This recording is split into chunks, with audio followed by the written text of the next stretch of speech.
Good morning or good day, everybody. Tracy Brown here, and I'm just popping in to do a quick little video around, I think, something that's really, really hard. I don't know if it's necessarily harder at the beginning than it is in any time in this intuitive eating process, but I would say that it's a topic we really want to talk about more. And I think I've had other videos about this. I know I have actually, but I want to go into it a little bit more detail today and explain why it's so important. And these are two things that are, gosh, I would say I have big chunks of my Attuned Eating for Attuned Living program. Probably the first two modules have a lot of teaching and exercises about how to heal this. So anyway, this is why it's on my mind, because I've got some people going through it right now, and that's what's at the beginning. So anyway, we have emotional eating, and we have deprivation-driven eating, which if you don't know, I'm going to talk about in a minute what that actually is. And I also think there's it's a form of deprivation-driven eating, but it's even less mental than what I think is called primal eating. And so let's talk about what all that means real quick. And so you know the difference, and all of it deserves your compassion and your non-judgment, because that's the only way we're going to heal any of this stuff, is to bring those qualities to the table for yourself. And if you feel like you can't give that to yourself wholeheartedly, that's okay. But I want you to imagine, obviously, as if that compassion is for your child, your friend, your dear, someone you really care about. And, if they were going through the exact same things you are, how would you want to meet them with? And that's what I want you to think about. So anyway, when we first start letting go of trying to food restrict and we start eating food, there are going to be times that it's going to be really hard to stop, even though maybe you're a little full or a lot full already, and it's hard to stop. That's going to come from a couple places. You are going to be healing deprivation-driven eating, which is all the months and the years that you haven't let yourself have what you want. And if you still have some hesitance about having it, even that idea is going to make you want to keep going, because the status quo has been, you shouldn't really have another piece of birthday cake because you had some earlier today, and one piece is like the max you can have in a day. Any kind of thoughts like that are depriving are going to trigger some deprivation-driven eating, like, I should never do that again. And so you're going to want to finish the piece of cake, even though maybe halfway through you're feeling like, I'm kind of done with this. But the thoughts and the fear of not having it again, or I shouldn't be having this again, will trigger, I've got to finish this. And so that's deprivation-driven eating. So deprivation-driven eating definitely comes from the mental restriction, which triggers the fear of, I can't have this again. Oh my gosh, I better eat it while I can. Like that Last Supper syndrome eating that we read a lot about. It's definitely going to come from either short-term or long-term calorie deprivation. So it feels really emotional. When you have fear about eating something or overdoing it, there's emotion there, and it feels like it's emotional eating, but honestly, it's deprivation. Emotional eating can be emotional restriction. Like, I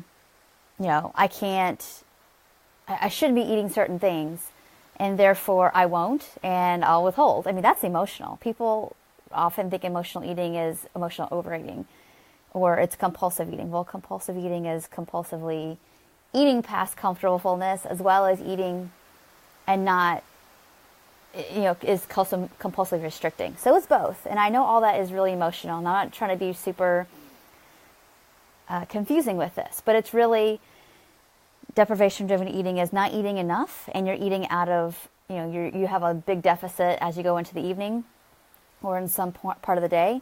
It's mentally restricting.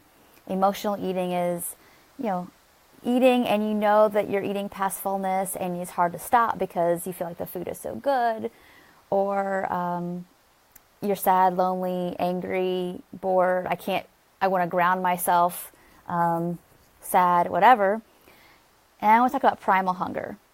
Primal hunger is that kind of hunger where it's like it feels like you just can't fill up.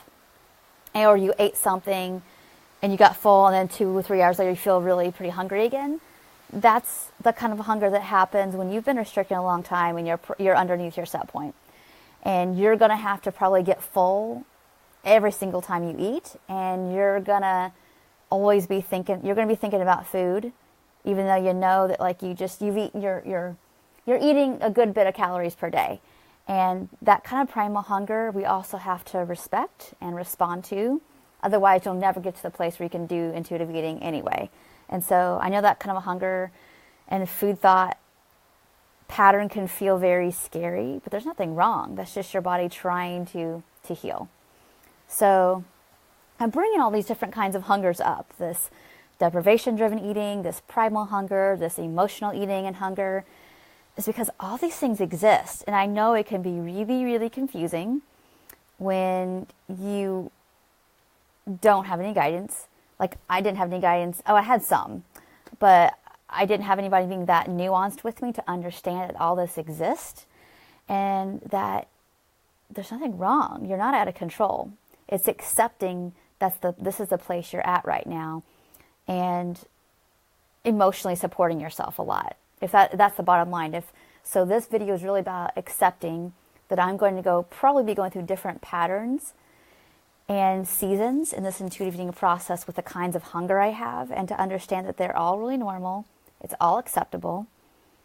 And if you can accept that they're happening and you don't need to fix it, you just have to ride through it and provide a lot of self-care around it and support, and keep cleaning up the judgment around it, you're going to make it through. And everybody's going to make it through as long as they don't quit anyway. But I'm just saying in a little less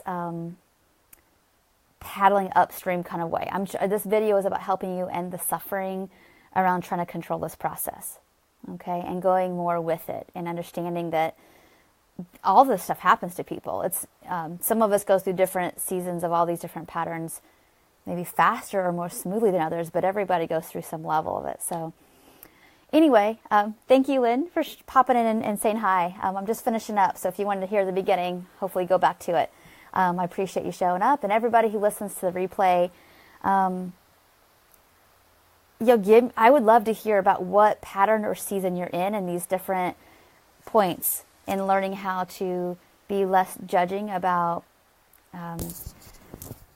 these not often talked about periods of letting go of the food restriction, or even starting to soothe some of the emotional eating to be more intuitive with your eating. So I'm all about nuance. I think that the reason I see people struggle for such a long time, years and years and years and years, even trying to be intuitive eaters, is because they're not aware of these different, I call them patterns or seasons in the process. And so I'm hoping this video opens your eyes to this all exists. And I guess if I would have known that we're going to go through all these different things, I would have struggled a lot less years. So this is why I'm bringing these concepts to your attention. So I'm going to put the links to the free gifts, as always, in the comments below. And I've really been appreciating people who have taken the risk and who have signed up for whether it's the free gifts or the 6 series meditation, like the somatic tool series that I have after the free gifts kind of come up. I really super appreciate that. I've been loving the comments that are coming up about how helpful they've been, and just really honored about all that. And so I do aim to make more of that as people kind of give me some more feedback about the grounding gifts that have been the most helpful, and to continue to expand on all that, because I think without self-care, this road is so much more bumpy than it has to be. And so I want to have these little side avenues for you all to explore, and to know that this, this process with, you don't have to go it alone. There's much more that you can explore along with this. And if you take the time to do these tools and basically build a new neural pathway of living, this process does get easier. It's not like, okay, if or when this is going to, if it's going to get better. Yes, it's just a matter of when, and how honestly radical you're willing to be, to day in and day out, like relentlessly pursue trying to bring safety to your system. Okay, so a little bit of a side note there at the end of this video, but that's what makes this process just a little bit easier. So, all right, thank you all for watching, and I'll talk to you soon. Take care.